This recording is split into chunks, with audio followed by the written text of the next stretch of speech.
Hi అండి. కలబంద చూసారు ఎంత బలంగా ఉందో చెట్టు. ఇక్కడ ఒక చిన్న మొక్క పెట్టాను, అదే ఇంత పెద్ద చెట్టు అయింది. దాని పక్కన 4-5 పిలకలు పుట్టినాయి.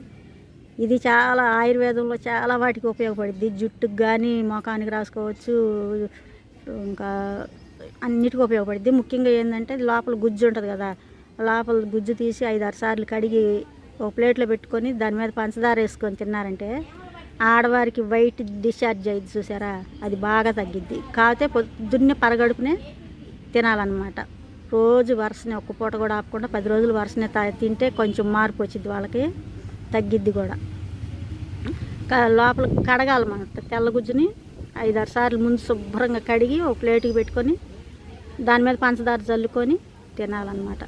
ఇది అన్నిటికీ ఆయుర్వేదంలో చాలా వాటికి మంచి ఉపయోగం ఉంది. ఈ కలబంద చిన్న చెట్టు పెట్టాను, ఎంత పెద్ద చెట్టు అయిందో చూడండి. దాని పక్కన చిన్న చిన్న మొక్కలు కూడా వస్తున్నాయి.